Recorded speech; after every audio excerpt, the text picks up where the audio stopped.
Good afternoon, everyone. This is Co-Chair Commissioner Charity Fain, and pronouns she, her.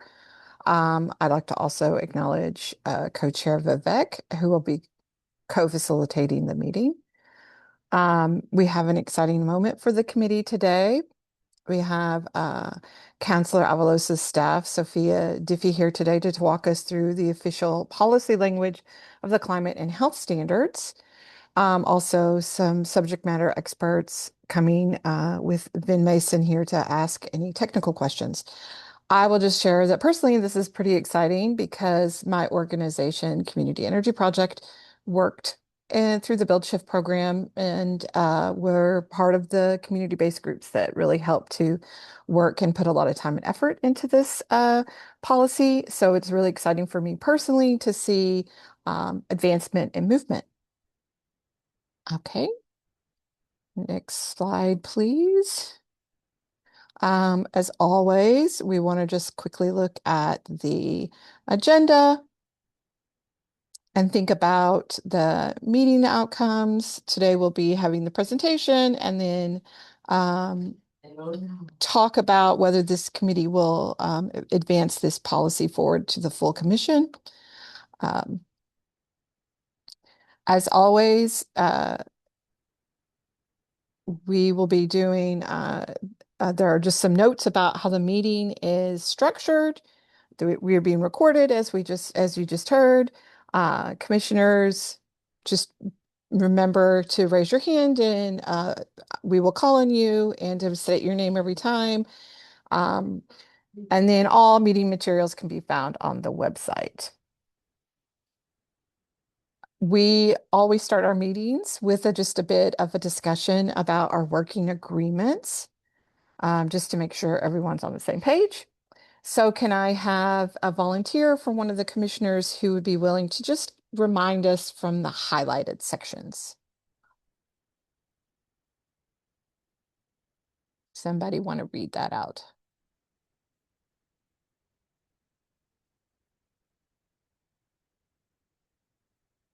Thank you, Dana.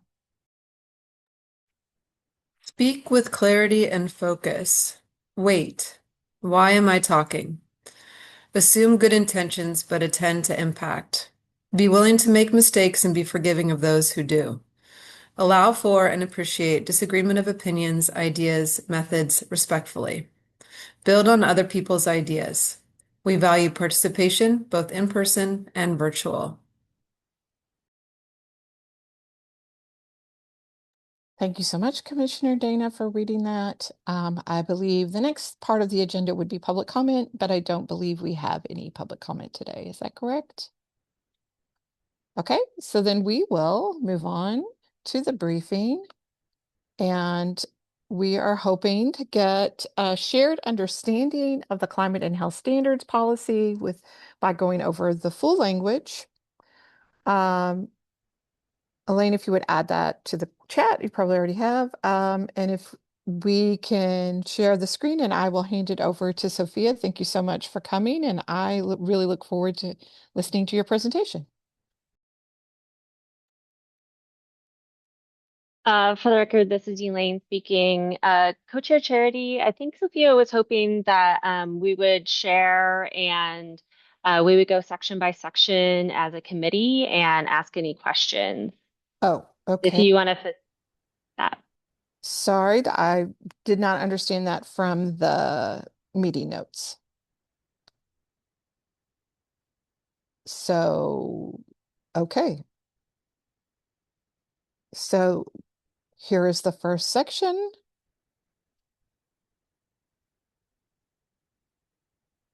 I'm not quite sure what you're wanting me to do at this point. I'm sorry. I thought there was a presentation.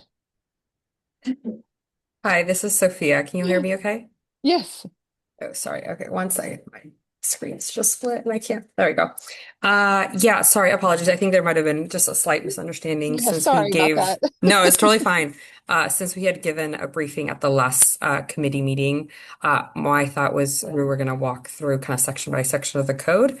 I think I'm happy to still provide that context. So I have not prepared a presentation, Oh, so apologies for that. no, that's my fault. So I guess then if we're in the first section, we should open it up to see if we're asking for questions, if there are other commissioners who would like to have more information on these sections, to please raise your hand and let us know. Yeah, and I think for clarity too, I just want to make sure my understanding is that the outcome of this specific meeting would be for you all to obviously get questions answered, but also if there's any potential edits or recommendations this committee would like to make on the code. Is my understanding correct there? Yes, I believe the second section of the meeting, Okay. a part of the agenda would be where we would do that. And this was to be just to give everyone opportunity to go through each section then and bring up any questions or clarification. And maybe we don't have any. We'll see, right? I feel pretty close to the content myself.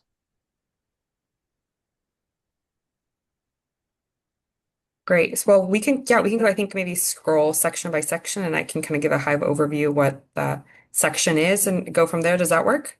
Yeah, thank you. Perfect. Okay, well, the first two that you see on the screen is obviously the purpose of the policy at a high level, stating what we're intending to do with the policy. We'll take little pauses and then to see folks. And then from there, we go straight into the first real section of the code, which is the definitions. And there's quite a few definitions. I think we go all the way to the double X's. That outlines essentially all the definitions that we are talking about subsequent in the code. Yeah.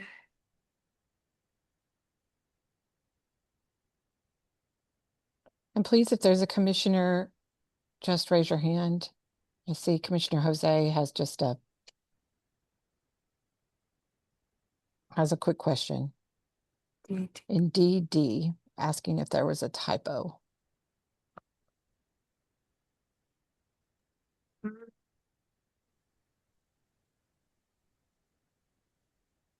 Oh, yeah, I think so. Yes, Commissioner Jose.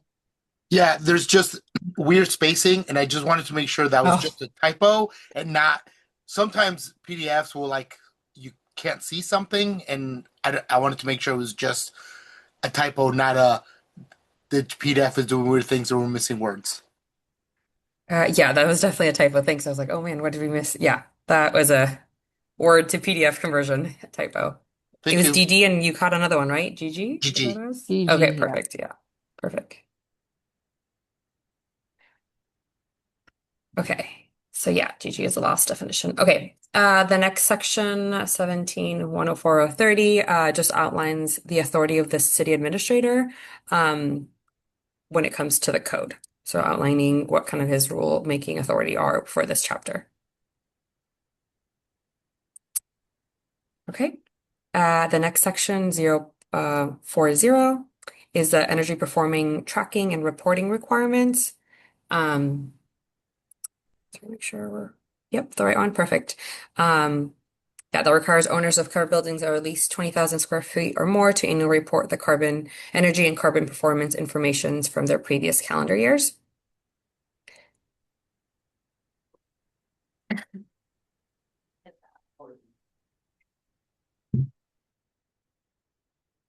The next section, the 0.0050 is the energy performance reporting schedule. And there is, okay, no, it's not the section. I just wanted to, we had flagged with Vin that there is a error in one of the schedule, but I think it's not this one. There's a reference to a 2026 later in the code that we need to edit. But yeah, essentially this is the reporting calendar schedule as mentioned. The next one is just the record retentions for building owners. That one's pretty straightforward as well.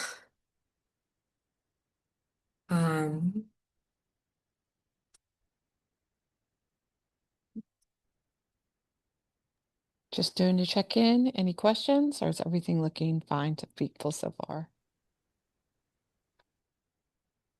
I think we can scroll down then. Cool.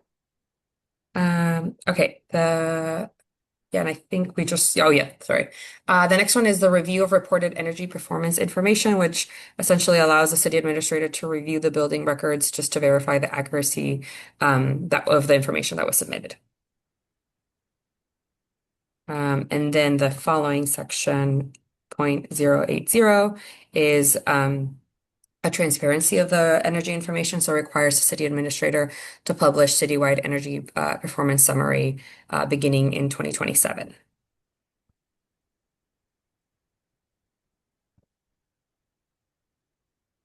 Okay.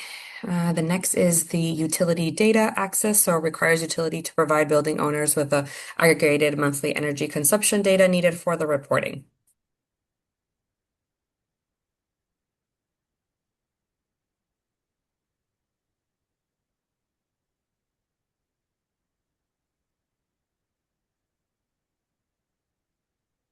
Commissioner Dana? Just a question on that. This is Commissioner Dana. I'm wondering if the utilities, that's effective pretty soon, are they prepared and ready to provide that data for any building owners? I know we've had issues at different times working with utilities to get access to data, so curious if there's what the conversations have been about that. Yes, my understanding is that they are prepared. We are scheduling, we have scheduled some with some of the utility companies and are currently scheduling follow-up meetings as well, to make sure that we can have kind of a statement from them to ensure publicly that they're prepared for this. But I know, Vin, you also have had some other conversations with utilities in the past. I don't know if there's anything else you want to share. Oh, yeah, that's great. I would just add that we are, sorry, Vin Mason for the record, Bureau of Planning and Sustainability. Yeah, great question, Commissioner. And we currently cover about 1,000 buildings through the Commercial Energy Reporting Program. And so that we have a lot of utility coordination around that already. And then this would essentially double the number of buildings covered. Thank you.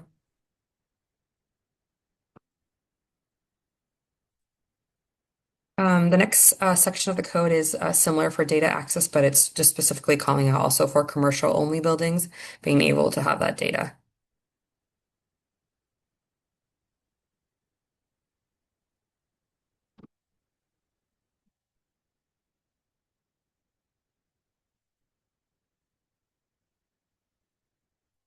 Okay, sorry. Next section is the carbon performance standard. So this is the section where we establish that building-specific greenhouse gas intensity targets for covered buildings of at least 20,000 square feet, that they must reduce carbon pollution by 20% below their baseline every 5 years, with reaching zero carbon emissions by 2050.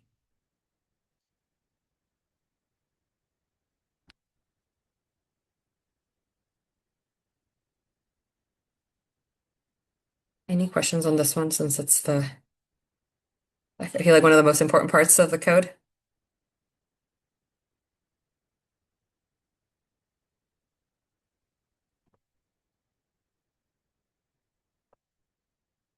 Sorry, Commissioner Dana?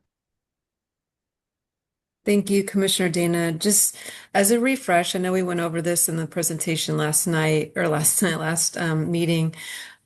Just to speak to the viability of that 20% reduction and threshold of change over time and kind of how possible you think it will be for all these different buildings to meet that so that we can both aim for success as well as being realistic and pushing. So, Ben, I think you talked about this last time, but maybe if you could just refresh our memory on kind of the viability and feasibility of these thresholds. Yeah, I'd be happy to do that. And we have done some analysis citywide of impacts, but also just some deeper like case or compliance scenarios for specific buildings to get a sense for what that experience would be like. And the intention here in the code that was drafted by BPS, which is reflected here too, is that in 2030 that all buildings would comply because of the state clean energy targets. So that essentially is an exercise in allowing building owners to get a sense of like how is this going to work procedurally for the first carbon performance standard. And then in the second interim standard, which is listed here starting 2035, high gas using buildings In the case of multifamily, that's pretty uncommon to have a high gas user. Most of them are electric or use a small amount of gas. But there could be some cases of that. In commercial, I think there would be some high gas users. Those buildings would be affected by the second interim target we anticipate. And then by the third interim standard, which would be 2040, we would expect most buildings that are using gas to be affected. Um, so that could be a gradual building retrofits, for instance, to comply. It could be the addition of on-site renewable energy, electrification, energy efficiency. That's the intention here is to be as flexible as possible for the building owner to just make the decision that's right for their building. Um, but 2040 is kind of what we see as the real date where we'd see compliance necessary for gas buildings that use natural gas. So pretty long runways how we've been describing, but it's a long compliance period. For multifamily, one of the intentions there is to really allow for buildings to go through their natural cycles for systems on a replacement cycle, so that the intention there is to not result in higher operating costs and maintenance costs for the building owners that could potentially pass through to their tenants. So it's really to minimize the impact, give the building owners a long compliance period and minimize the impact on their tenants.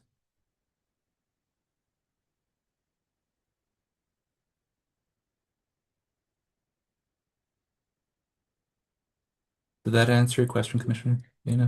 Yeah, thank you. I'm just trying to think through some of the different scenarios and like kind of comparing it to other standards. And this is including the multifamily along with commercial, so they are tied together in the thresholds. And whereas this is new because there wasn't like an EUI target besides what the state until now the city's establishing that, but going further with these 2030 is the state, and then beyond that is really the city, and kind of 2050 is your threshold. If you could scroll down just a little further on the document. Okay, 2050 is where you're hitting the net zero target. Is that correct? That is correct, and that aligns with the city's climate goals. Okay, great. Thank you.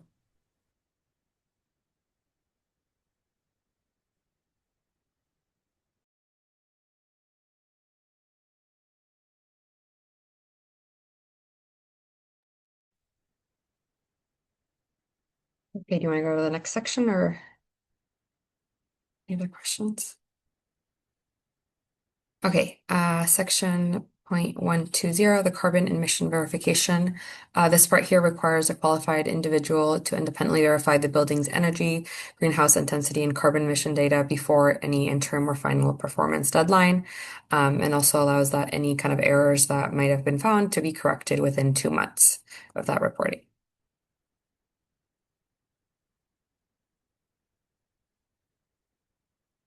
The next section, 1.30 is the alternative compliance plans, which allows campus portfolios with shared utility systems to propose an alternative compliance plan when individual buildings cannot reasonably meet the standard. Again, the plan has to be prepared by a qualified individual, document the building and its equipment, its proposed improvements, and how they're going to maintain meaningful emission reduction targets.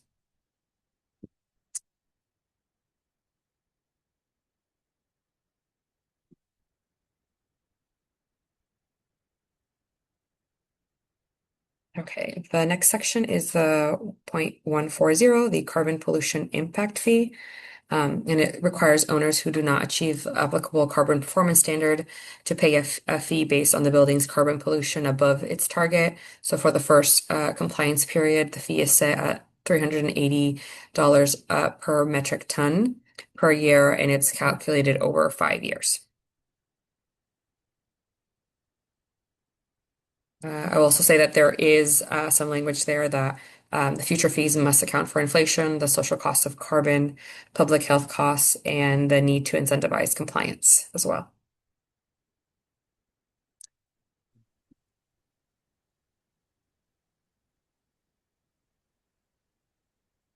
see a question? Yeah, real quick. Thanks, Sophia. This is Vivek, Commissioner Vivek. I'm curious about that per metric ton number. I just heard a I just heard a talk by an economist, and they were talking about a much lower number. So I'm curious how you arrived at that. I was hearing estimates of less than 200, and I'm wondering if that. I like this number. I think it needs to be higher myself, just for the record. I think we're woefully underestimating the implications of this on a broad scale. And so I just want to have a defensible number, and some of the academic estimates seem to be coming in at around 190 to 200 from what I'm hearing. So I'm just curious where that number came from. I might not be able to explain it very eloquently, but I think Vin, maybe you can help me out here. But yeah, my understanding this is taking in consideration the 1.5 uh, discount rate based on the EPA's analysis. But Vin, if you want to add anything else. Sure. I'm just dropping in the reference for you, Commissioner Vivek. Okay. Um, so the discount rate that is selected as one of three considerations that are provided in the document that I just dropped into the chat. It's a EPA social cost of carbon. Yeah. Well, social cost of greenhouse gases, and we're referring specifically to the table I highlighted here, 4.1.1. It's on page 107 of the PDF, I believe, if not the document.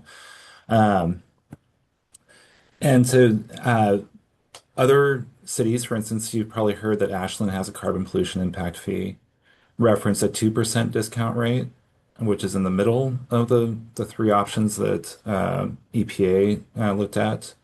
So there's a 1.5%, a 2%, and a 2.5%. And our understanding of it is that it's really how much do you value the future of and the potential for climate change impacts.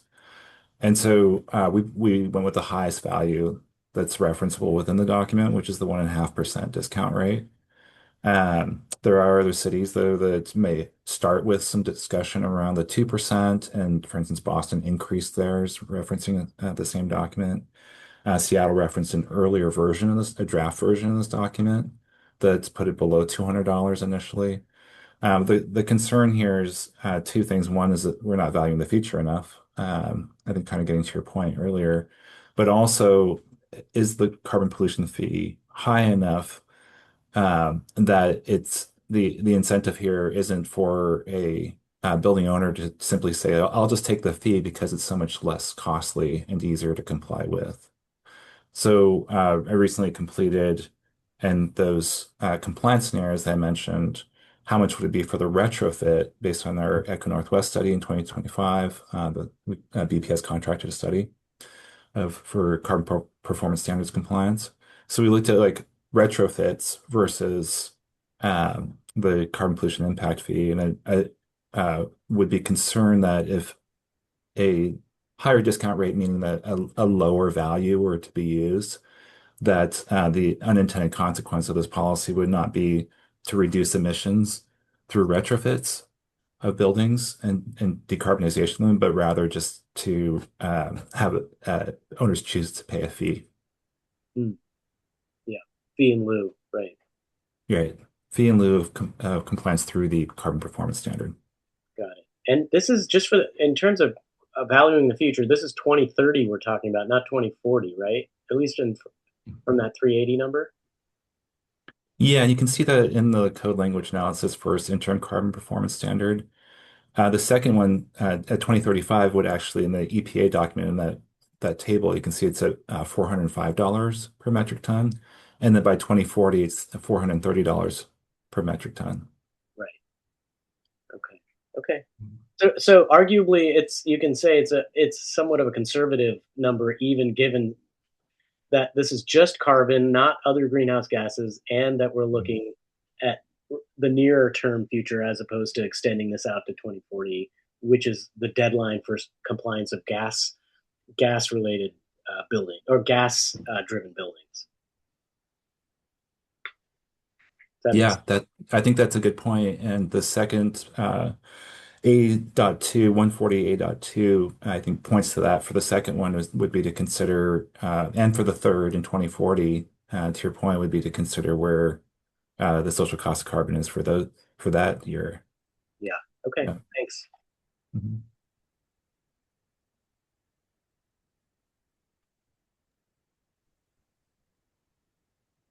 Okay. The next section, 0.150. Yep, it's the residential climate and health inventory, which requires owners of residential covered building to submit a building level climate health inventory beginning in 2027 and every year after, which includes the number of rental units, cooling system supplied by the owner, natural gas stoves, and whether stove ventilation exists.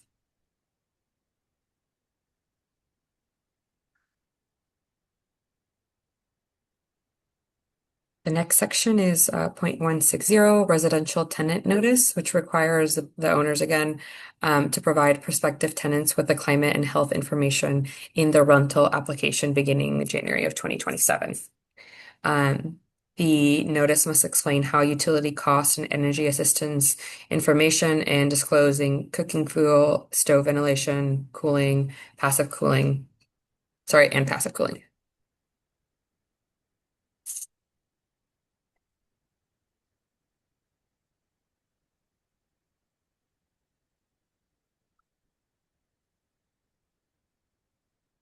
Great. Okay. The next section, 0.170, extensions and exemptions. So this section allows the city administrator to grant an extension or exemption when an owner provides documentation that demonstrating a qualifying circumstance.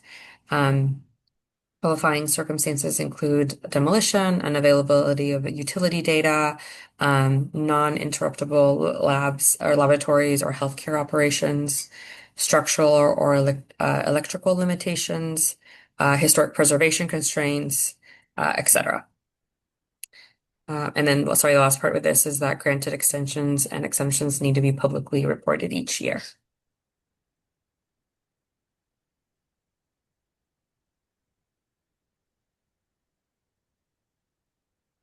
Okay, the next section of the code is 0.180, measures to prevent displacement of tenant. This part here establishes just tenant protections when carbon performance standards upgrade make a unit temporarily unsafe or unfit for occupancy. For relocation that lasts more than 1 day but less than 10 days, the owners must prepare a tenant impact plan and provide advanced temporary housing payments, moving and storage assistance, transportation assistance, when comparable temporary housing, and a guaranteed right to return. I will say for this section, we do have after some feedback we've got. We are looking to make a few changes to this section to make it stronger and to make it more anti-displacement instead of prevention of displacement. So I can follow up with some of the changes we may be making to this section.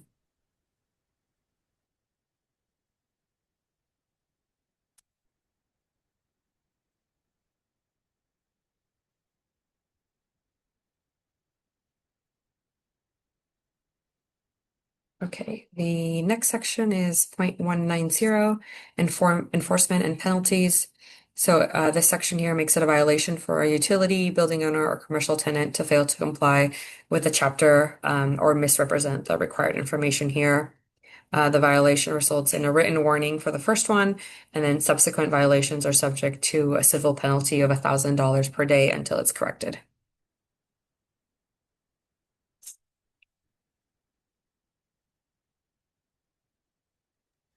Commissioner Dana, you have a question? Yeah, Sophia, Commissioner Dana here.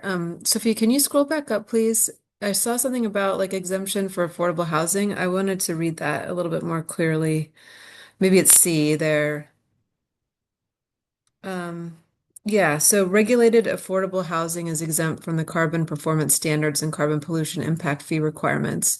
Can you speak a little bit more to that and why, what the thinking is on that?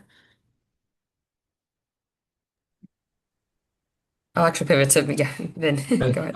I'll take a shot at that because that was a was in the code language that we shared with the counselor's office based on our experience. So when we went through about a year of stakeholder engagement, and there was a very specific working group that was just with Housing Oregon and Home Forward to walk through like how would these carbon performance standards play out in practice for regulated affordable housing. Generally, we had an eye towards the potential unintended consequences for tenants of both naturally occurring affordable housing and regulated affordable housing. So we wanted to invest some time into that. I think we met over the course of about 6 months. And coming out of that, there were two, I think, key reasons why we decided to not include regulated affordable housing. And then there is a third as well. But one is that we heard that almost all regulated affordable housing is electric. That's partially for safety concerns, but also it's more affordable to build. So that's very common. Um, Another is that regulated affordable housing, because by nature they're regulated, uh, to build in long-term capital improvement plans and find funding for that is quite challenging because they can't adapt to the market and recover their costs through the market over time. And so there were a lot of concerns that essentially they would have to stop operating the buildings, which is definitely one of the consequences we didn't want to see happen. And it's, I think, different from the same argument within the private market because the private market can adjust and obtain investors, but regulated affordable housing doesn't have those opportunities. Their rents are set for based on income levels. So that was the other concern. And then the third one that I mentioned is that we also have current funding right now through a strategic program within the Portland Clean Energy Community Benefits Fund that is specific to regulated affordable housing. And knowing that was a prior, that it's currently a priority for PSEF, we felt that the investments that are necessary to achieve the same goals um, as this policy for regulated affordable housing were already happening within the strategic program and would hope to see that continue. So rather than including the carbon performance standards or the carbon pollution impact fee as compliance pathways, we just have the energy reporting requirement for regulated affordable housing.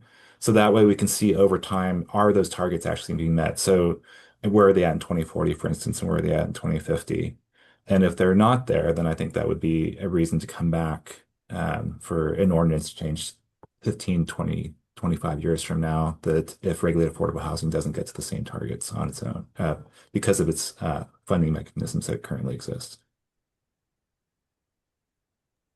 Thank you for that very thoughtful response. I'm curious, do you have a sense of like what percentage or how much housing we're talking about that's kind of carved out? And when you mentioned the PSEF as a pathway that for kind of supporting, does that include things like if it didn't already have AC access or things like that, that it's both comfort, tenant comfort, but as well as energy performance improvements.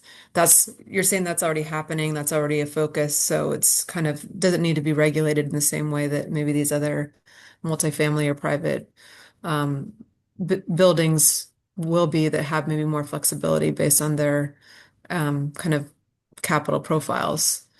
Is that accurate? I'm not sure if I'm following that. Could you repeat the thought there Yeah, of, yeah. sorry. Mhm. You're saying that the PSEF is already prioritizing both improvements for like say if like some of these tenants don't have I know that some affordable housing that has been built in the Portland metropolitan area didn't have access to AC, for example, for different reasons, and now that's becoming very important. But that's obviously kind of counter to climate in many ways too. However, there's it's also sounds like there's improvements that are being made to the energy efficiency of those buildings as well. So you're kind of addressing regulated affordable housing in different ways through the PSEF kind of approach and not choosing to regulate it through this policy, is what I That's heard you right. say. Yeah, Okay. that's right. And Commissioner, one thing I just wanted to share though is that there was a PSEF cooling program that worked directly with regular affordable housing providers, and that is separate than the goals of this code. This code is really to get to zero carbon emissions for 20,000 square feet and larger buildings in Portland. So the zero carbon emissions could be achieved really two ways, uh, or I should say three. One is to uh, have the clean energy state's clean energy targets there to get there. So regular affordable housing that's electric is already going to comply under the proposal before you, assuming that the state mandates do happen. And um, the that would leave some regularly affordable housing that does use natural gas for water heating. So we did understand that there is some out there.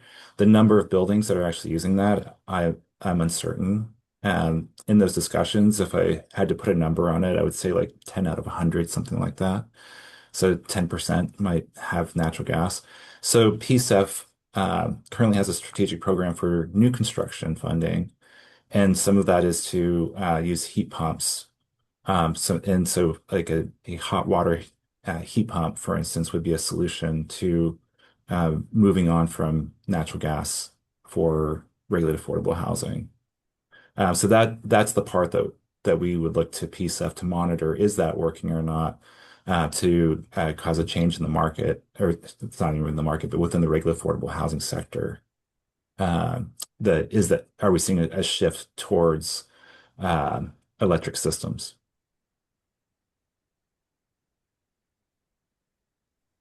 Okay, that's helpful.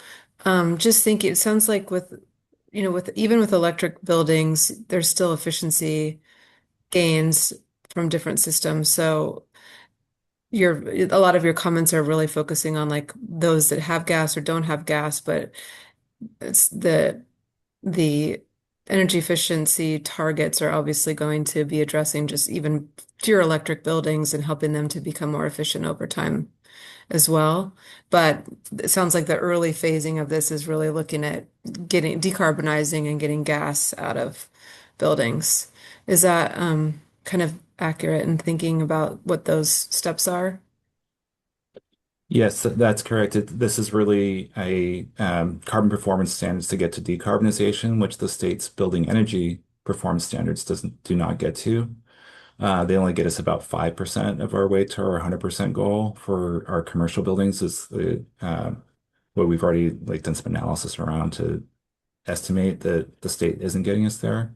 But the state's building energy performance standards will get to some energy efficiency improvements within regular affordable housing as well as other types of buildings too. So those state standards could progress over time. It would take more legislative action, but we do see that that this is complementary to the state and that their standards really address the energy efficiency side.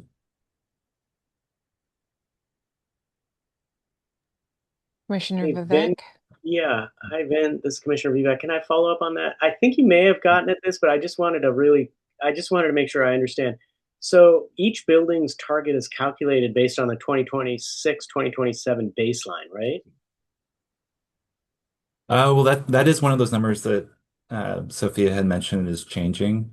Okay. So we think that 2027 or 2028, now that we're on a slightly longer schedule to council, would make more sense to give us enough time for administrative rulemaking so that Right. folks could establish their baselines. But yes, 2027, 2028.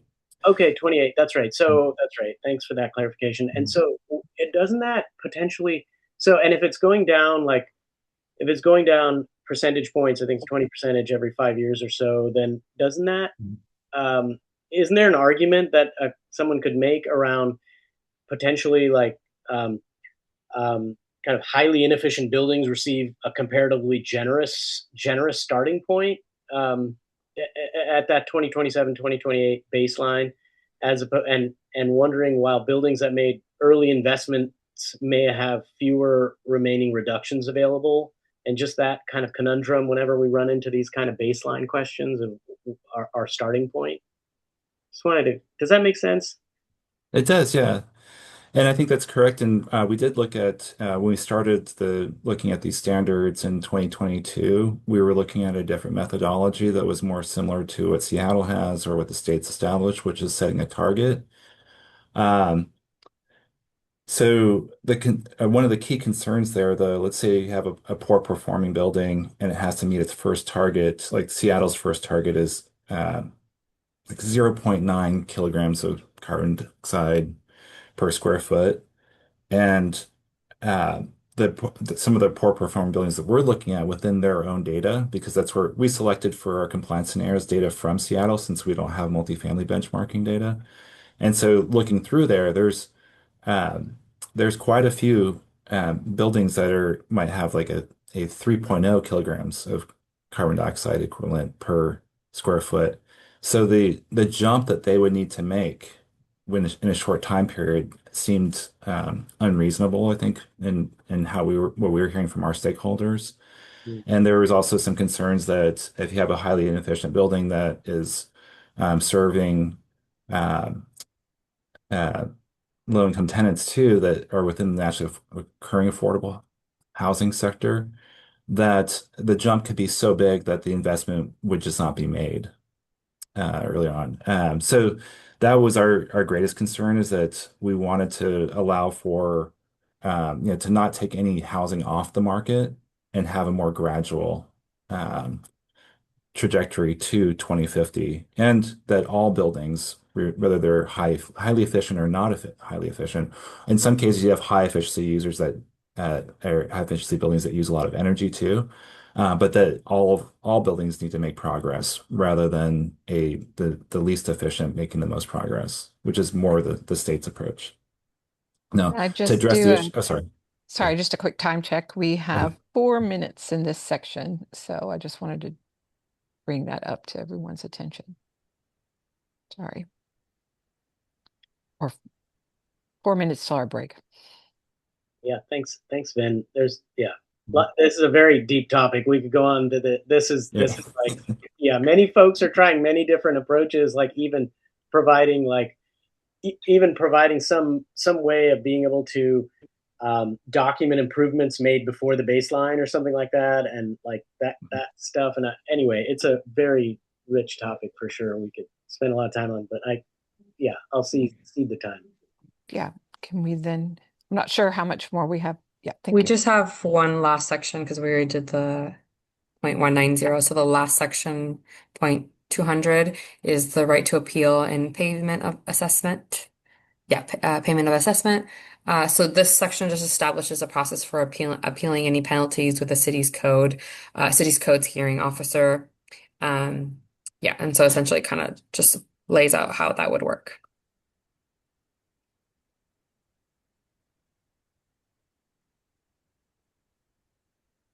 And that should be the end of the code. Right. Any final questions from anyone? Anything you want to do in the last couple of minutes?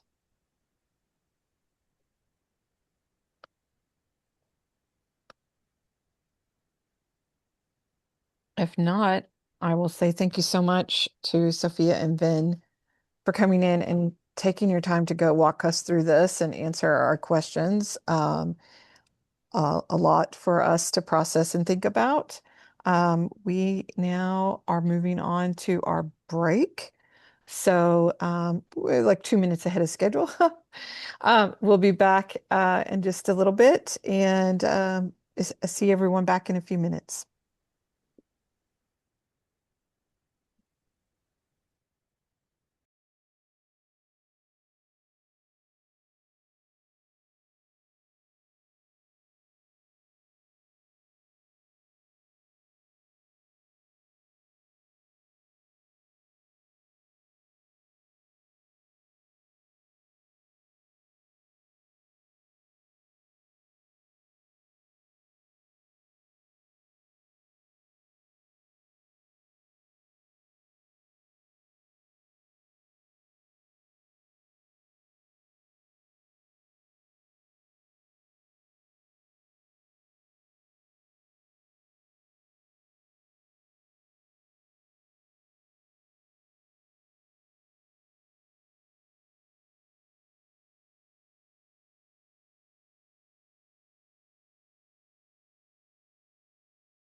Hey everyone, welcome back.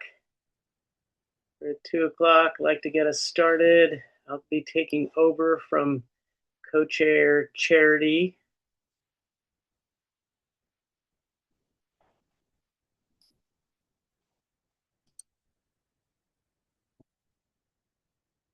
Okay, yeah, let's get started. We have about 55 minutes for this next item, which is duties related to the commission's endorsement. And really what we're trying to do here is you've hopefully had a chance to look at a draft letter that was written recently and posted up on the website for the Policy and Implementation Committee, as well as the larger commission. And our job here now is to essentially draft that commission endorsement, which a draft of which is ready, and recommendations for this policy for the full commission to deliberate.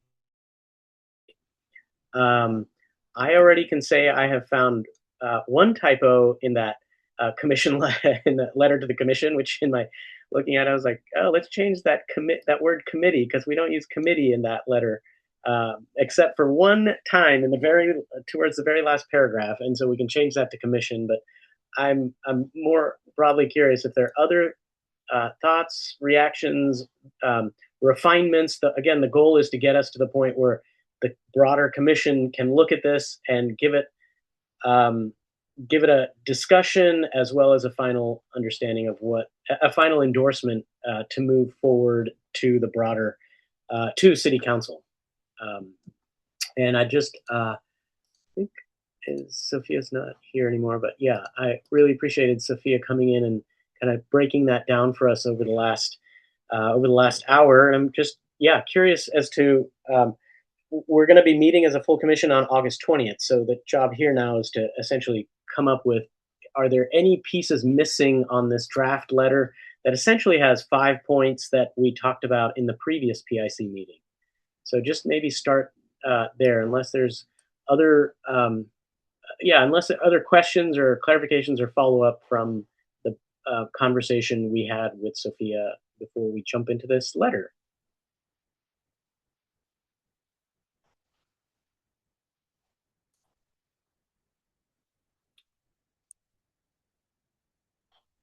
Okay, seeing none.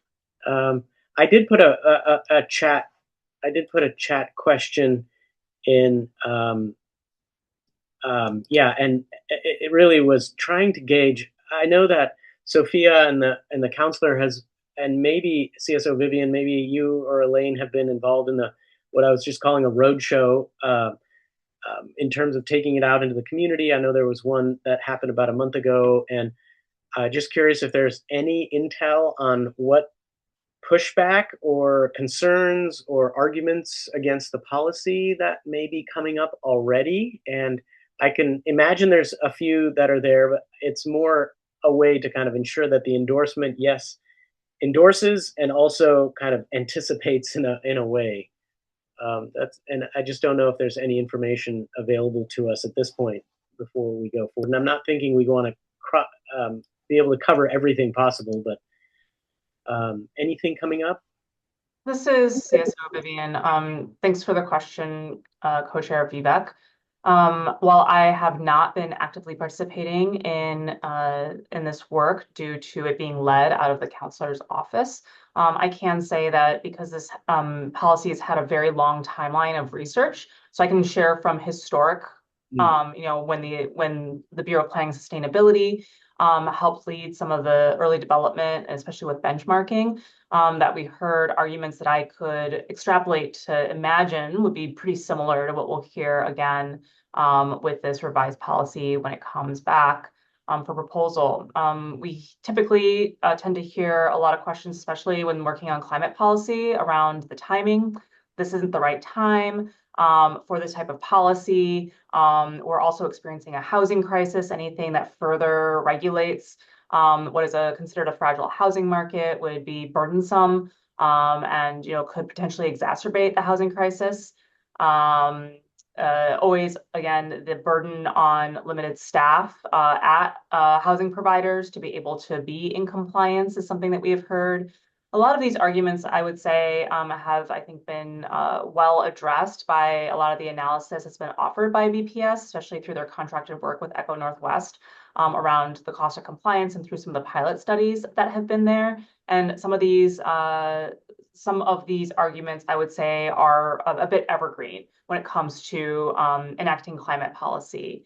That any sort of furthering of climate policy or any further regulation is seen as a burden. And so I do think that the long timeline of compliance helps give plenty of time, and also just being in concert with also what's happening at the state level as well helps everyone understand that we're all in this together and we're going to figure it out.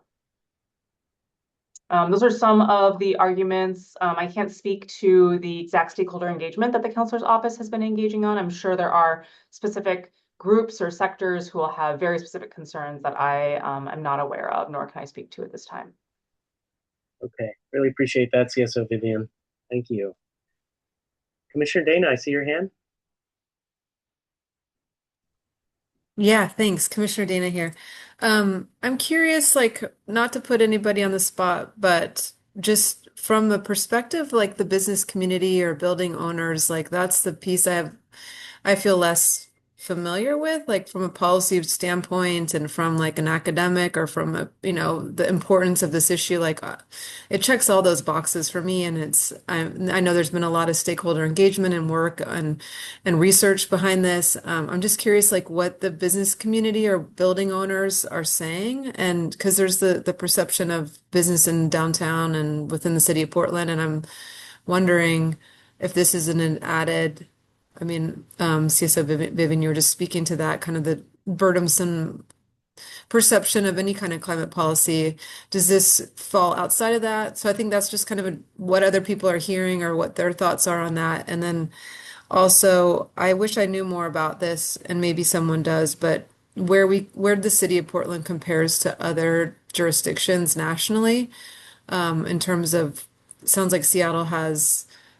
I know that there's state performance standards in Washington, and I just don't know what our other examples or case studies are for this type of a policy, and what they've learned through maybe implementation, or if we're an outlier, or if this is kind of where a lot of jurisdictions are going as well. So if anyone feels like they could speak to either of those things, I'd appreciate it.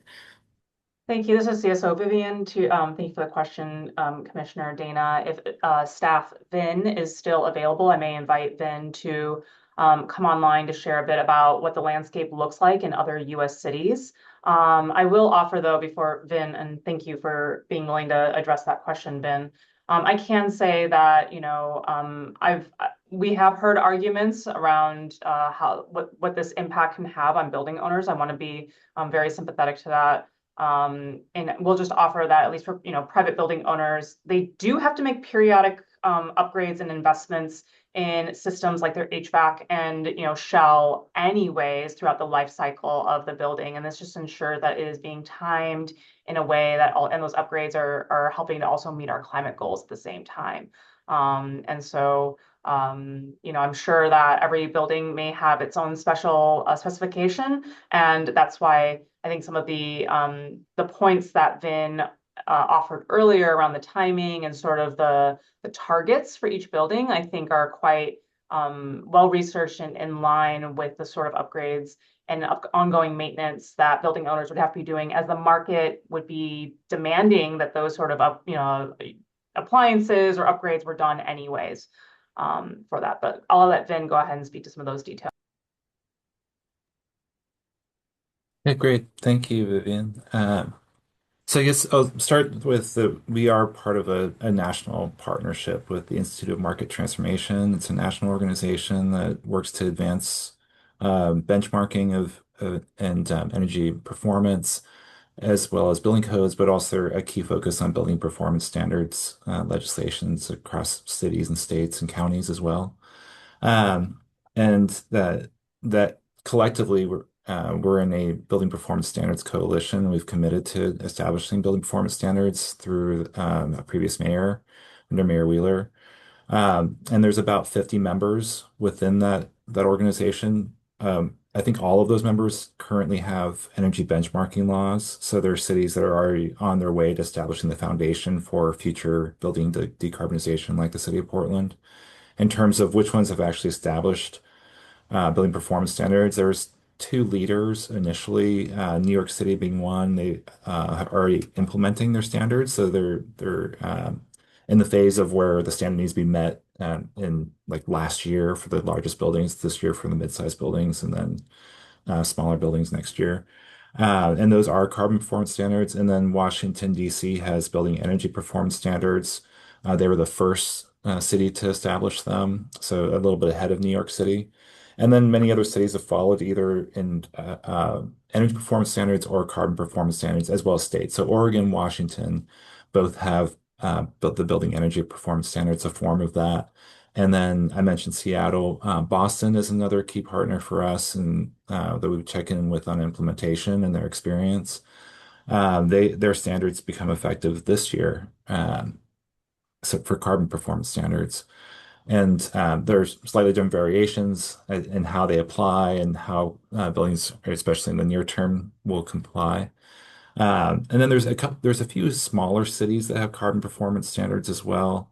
So outside of Boston, there's Cambridge. I believe there's one other small city next to Boston too that adopted the same type of standards as Boston. And then Chula Vista in California is another small city. It's a suburb of San Diego that established a form of carbon performance standards as well. Which is much more common is building energy performance standards that don't necessarily get to like long-term climate goals, but start to make improvements in energy efficiency. So that's actually a pretty well distributed across the nation.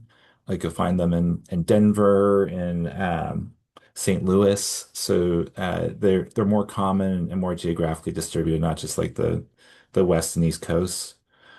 So there's some precedents there. One of the key learnings that IMT recommended to us after hearing about Boston and Seattle's experience is to move towards the trajectory model. And that's probably the biggest difference that we've made since our initial stakeholder engagement in 2022. And by that, I mean setting a building sets its own baseline and then has a gradual reduction over time. So that's the 20% every 5 years you're saying, versus setting a standard that all buildings need to meet. So the highly efficient ones might not need to comply to much later, in like 2045. But then the low performing buildings are hit hardest up front. And so for many of the reasons that Vivian just mentioned and hearing about the experiences that they're going through, the carbon pollution impact fee is another one where it's been really instrumental to have those reference points. But yeah, so what I'll do is drop a link to a map from the Institute of Market Transformation so you can have a reference to see like, okay, here's the landscape of cities and states. Montgomery County is another one that has both building energy and carbon performance standards. But you can see kind of a variety of the distribution of cities and other jurisdictions across the United States. Really helpful. Thank you, CSO Vivian. Thank you, Ben. Nice to have a precedent to build on for sure. Great. Well, I think unless there are other more general questions, follow up from Sophia's and our code review, I'd like to get us into amending documents process. And Elaine has just put a link to the document in the chat. And just encourage you, if you haven't already, looks like a lot of people are in there already. Just really encourage you to take a look at it and recall that entering amendments, the process that we're undergo for amendments to documents is entering any amendments into Zoom chat, and staff will copy it into the document as track changes. And then Elaine will send a link.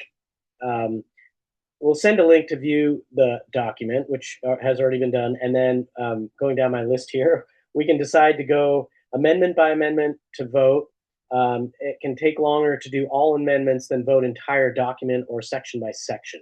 So thinking about this in terms of we can go section by section, it's really at this point, it's one page. So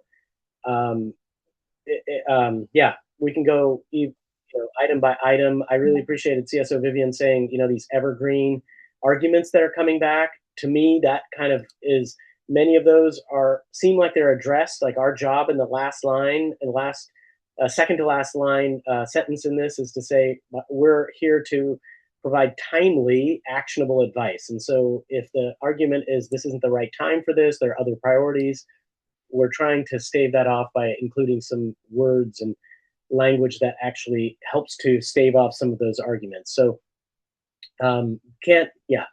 we could probably spend a lot of time on this, but really want to go section by section if helpful. So open it up to any questions, comments, other concerns that may be coming up on this one pager endorsement.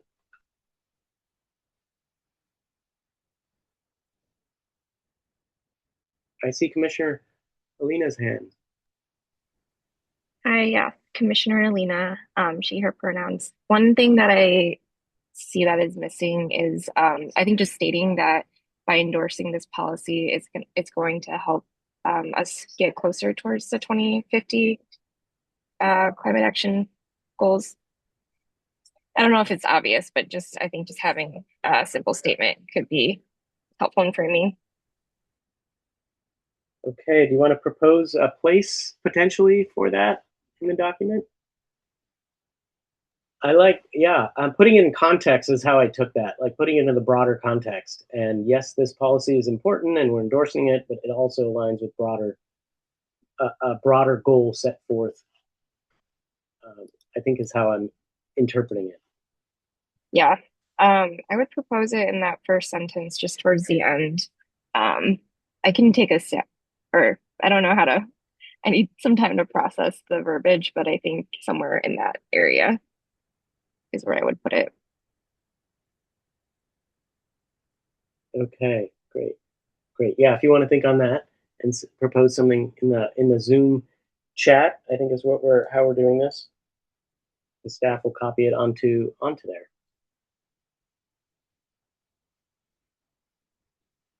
Other thoughts, other suggestions?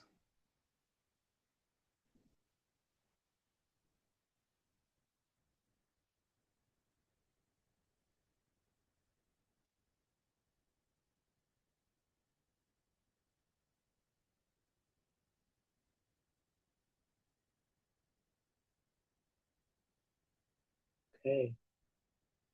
Not hearing too much here, so we could I mean, we can go one page. Concise is nice. Taking from Elaine and others, concise is nice. So one page is really what we're striving for. If there's anything else here, yeah, thank you for changing that typo.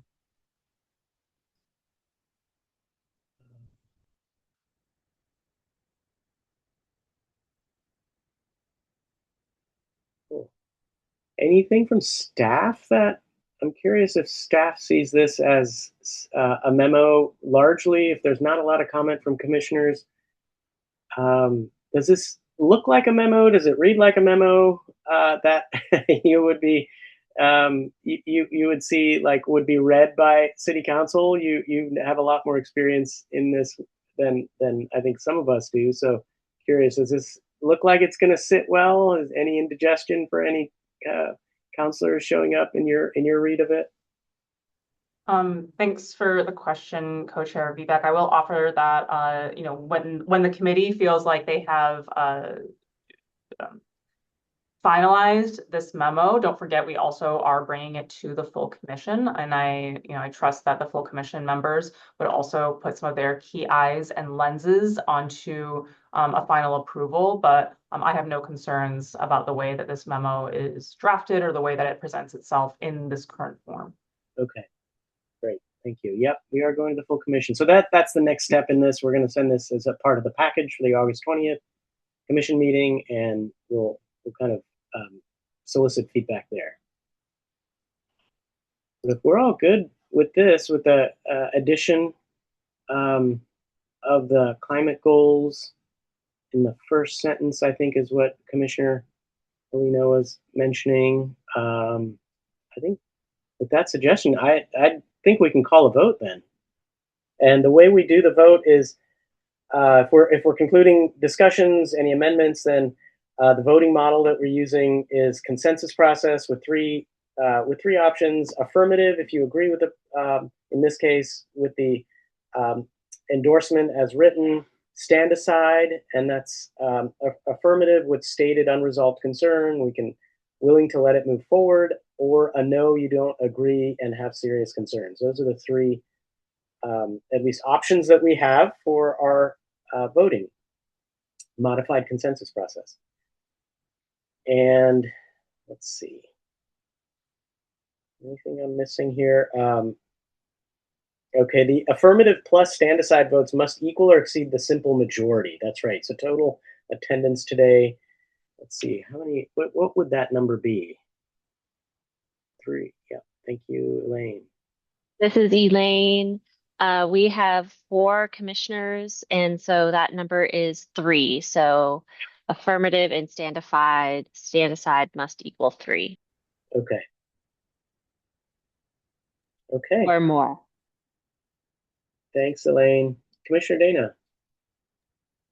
Commissioner Dana here. I would really like to see Alina's edit added, because the one piece missing I feel like is just anything related to the climate reductions, like how this gets, there's a lot around like tenant protections and kind of, yeah, so if we could add that in there, then I think I would feel more comfortable voting.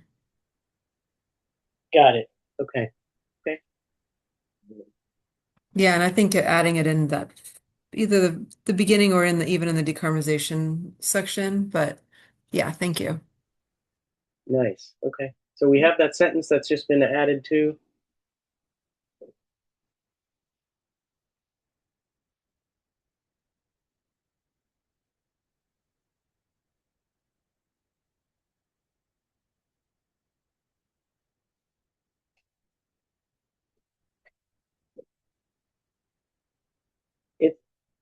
My only read on that sentence is it seems so specific to start off with. I wonder if it's actually better positioned after the bullet points. And that was that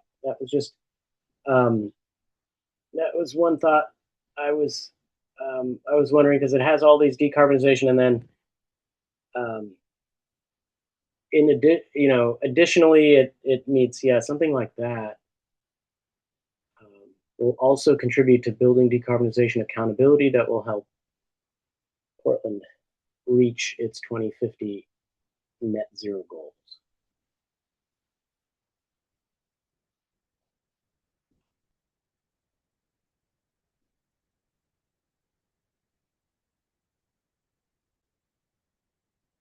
Okay, thanks, Commissioner Alina. Now we're spilling into page 2.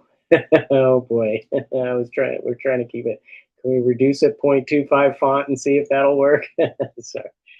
This is Elaine. I think that we can do some formatting to get it to fit on one page. Okay, great. That sounds good. Don't want to miss what the commission is charged with, falling and spilling over there. Cool. Well, anyone want to propose, have a proposal for this endorsement?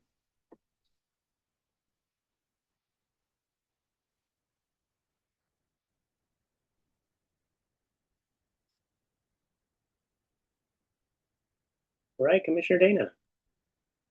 I propose that we move to endorse the letter as written. Okay. Commissioner Dana endorses as written. All in favor, raise your virtual hand on the little react button at the bottom. Okay, I see 4 hands raised. Okay, that's unanimous. So I don't even need to call the next anyone opposed or stand aside. Okay, great. Thanks, everyone. That was remarkably easy, and I really appreciate your support on this, and looking forward to hearing what the larger commission has to say. Very exciting. seeing policy emerge right in front of us, which is really cool. Thanks, Elaine, for your work on this, Wing, and CSO Vivian, and of course, Vin, for all of the context and background for getting the PIC to this level of being able to feel very strong. I mean, that was a unanimous vote. Feel very strong about this. Yeah, we're a small and mighty team here, and looking forward to having that discussion with the broader commission. Is there anything? I was just thinking about the broader commission conversation, and I guess, do we have time? Can I just ask a few questions of commissioners? I don't want to take up too much more of your time, but I just wanted to just get ahead of this a little bit, if that's okay. Yeah, we have time. Okay. Two thoughts came to mind. One was, say we vote in favor of this as a commission, given the unanimous here. I'm hoping we kind of move in that direction, or we'll see where we go in that direction. And I guess the one question I had is, we're writing this endorsement letter, and when we were discussing last time, there are many ways we can help support this. I wonder if there's a place in the commission meeting for us to have a conversation about individual or small group briefings with counselors.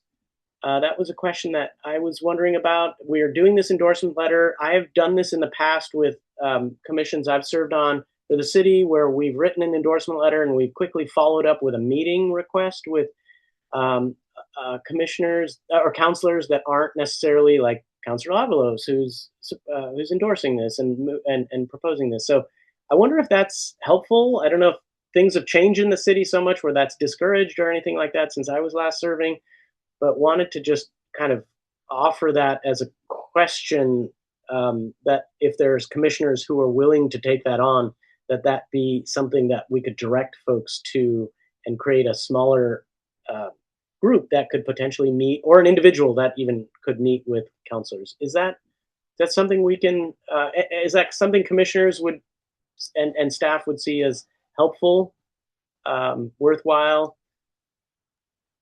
Yeah, this is CSO Vivian. I really appreciate that creative thinking and how to activate, especially the Policy and Implementation Committee in furthering the endorsement. I think that absolutely, staff can help facilitate or offer advice about how to do that direct outreach with council members to emphasize that. So either the PIC or the full commission itself, depending on how the tenor of the endorsement is received at the full commission. I think that is a dynamic that I'll have my eye on while the committee is offering a very strong endorsement. Certainly don't want to preempt the full commission from weighing in a different manner. But yeah, tentatively supportive, yes. Any other thoughts on that? It's a nice way to get to know your counselors. I'll say that much from having done that several times in the past. It's really great to be in their office, talking shop, and being able to really learn what their priorities are. And it's pretty low lift in that regard. But yeah, I see Commissioner Alina's hand. Oh, you're muted. Thanks, Commissioner Alina, she, her. Just going off of your idea, I do think that's an important part, especially the FaceTime. And as we're currently drafting letters to our district leaders, I wonder if this is something that we can incorporate into that initial letter as well. If the full commission is in agreement with that, but at least an intro, and then maybe that would help the conversation when folks are able to meet in person. Okay. Yeah, sounds good. Thank you, Commissioner Alina. Cool. Well, anything else we need to be aware of before we go into this bigger commission meeting with this that we want to chalk up now? Make sure we're our smaller group before we go into proposing this to the larger group. Okay. Oh, we may have just given you back 30 minutes of your time. If we, I think we're at, yeah, I think we're at the committee feedback form at this point, and we'll kind of get that circulating.